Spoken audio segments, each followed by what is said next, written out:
ನಮಸ್ಕಾರ ಬಂಧುಗಳೇ, ನಮ್ಮ ಉತ್ತರ ಕರ್ನಾಟಕ ಸುದ್ದಿ ಯೂಟ್ಯೂಬ್ ಚಾನಲ್ಗೆ ನಿಮಗೆಲ್ಲರಿಗೂ ಆತ್ಮೀಯವಾದ ಸ್ವಾಗತ. ಇವತ್ತಿನ ವಿಡಿಯೋದಲ್ಲಿ ರಾಜ್ಯದ ರೈತರಿಗೆ ಸಂಬಂಧಿಸಿದಂತೆ ಅತ್ಯಂತ ಪ್ರಮುಖ ಸುದ್ದಿಯೊಂದನ್ನು ನಿಮಗಾಗಿ ತಂದಿದ್ದೇವೆ.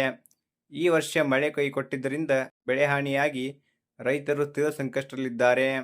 ಈ ಹಿನ್ನೆಲೆಯಲ್ಲಿ ಸಾಲ ಮನ್ನಾ ಮತ್ತು ಬರ ಪರಿಹಾರದ ಕುರಿತು ಸರ್ಕಾರ ಹಾಗೂ ವಿರೋಧ ಪಕ್ಷಗಳಿಂದ ಬಂದಿರುವ ಪ್ರಮುಖ ಅಪ್ಡೇಟ್ ಇಲ್ಲಿದೆ.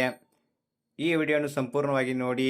ರಾಜ್ಯದಲ್ಲಿ ಮಳೆ ಅಭಾವದಿಂದಾಗಿ ಎದುರಾಗಿರುವ ಬರಗಾಲದ ನೈಜ ಪರಿಸ್ಥಿತಿಯನ್ನು ಪರಿಶೀಲಿಸಲು ಶೀಘ್ರದಲ್ಲೇ ಕೇಂದ್ರದ ವಿಶೇಷ ತಜ್ಞರ ತಂಡ ರಾಜ್ಯಕ್ಕೆ ಭೇಟಿ ನೀಡಲಿದೆ. ಮಳೆಯ ಪ್ರಮಾಣ, ಅಂತರ್ಜಲ ಮಟ್ಟ ಮತ್ತು ಹೊಲಗಳಲ್ಲಿನ ಬೆಳೆ ಹಾನಿಯನ್ನು ವೈಜ್ಞಾನಿಕವಾಗಿ ಹಾಗೂ ಉಪಗ್ರಹ ಚಿತ್ರಗಳ ಮೂಲಕ ಪರಿಶೀಲಿಸಿ ನೈಜ ವರದಿ ಸಿದ್ಧಪಡಿಸಲಾಗುತ್ತದೆ.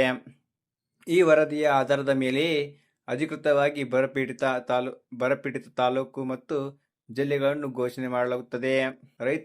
ರೈತರ ಸಂಕಷ್ಟಕ್ಕೆ ಸ್ಪಂದಿಸುವಂತೆ ಒತ್ತಾಯಿಸಿರುವ ವಿರೋಧ ಪಕ್ಷದ ನಾಯಕ ಆರ್. ಅಶೋಕ್ ಅವರು ಪ್ರತಿಯೊಬ್ಬ ರೈತನಿಗೆ ಕನಿಷ್ಠ 1 ಲಕ್ಷ ರೂಪಾಯಿಗಳವರೆಗಿನ ಕೃಷಿ ಸಾಲ ಮನ್ನಾ ಮಾಡಬೇಕು ಮತ್ತು ಪ್ರತಿ ಎಕರೆಗೆ 50,000 ಬರ ಪರಿಹಾರ ನೀಡಬೇಕು ಎಂದು ಸರ್ಕಾರವನ್ನು ಆಗ್ರಹಿಸಿದ್ದಾರೆ. ಸರ್ಕಾರದ ಪ್ರಸ್ತುತ ಆರ್ಥಿಕ ಪರಿಸ್ಥಿತಿ ಹಾಗೂ ಗ್ಯಾರಂಟಿ ಯೋಜನೆಗಳ ವೆಚ್ಚವನ್ನು ಗಮನಿಸಿದರೆ ಪೂರ್ಣ 1 ಲಕ್ಷ ಸಾಲ ಮನ್ನಾ ಕಷ್ಟ ಸಾಧ್ಯ ಎನ್ನಲಾಗುತ್ತದೆ. ಆದಾಗ್ಯೂ ನೆರೆ ರಾಜ್ಯಗಳ ಮಾದರಿಯಲ್ಲಿ ಕನಿಷ್ಠ 50,000 ವರೆಗೆ ಸಾಲ ಮನ್ನಾ ಮಾಡುವ ಸಾಧ್ಯತೆಗಳಿವೆ.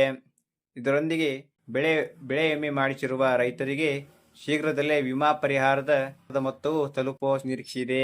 ನಿಮ್ಮ ಪ್ರಕಾರ ರೈತರಿಗೆ 50,000 ಸಾಲ ಮನ್ನಾ ಆಗಬೇಕೋ ಅಥವಾ 1 ಲಕ್ಷ ಆಗಬೇಕೋ?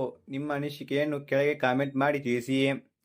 ಈ ಉಪಯುಕ್ತ ಮಾಹಿತಿಯನ್ನು ನಿಮ್ಮ ಎಲ್ಲ ರೈತ ಮಿತ್ರರಿಗೂ ಮತ್ತು ವಾಟ್ಸಪ್ ಗ್ರೂಪ್ಗಳಲ್ಲಿ ತಕ್ಷಣ ಶೇರ್ ಮಾಡಿ. ದಿನನಿತ್ಯದ ರೈತ ಸುದ್ದಿಗಳಿಗಾಗಿ ನಮ್ಮ ಚಾನಲ್ನ ಸಬ್ಸ್ಕ್ರೈಬ್ ಮಾಡಿಕೊಳ್ಳಿ. ಧನ್ಯವಾದಗಳು.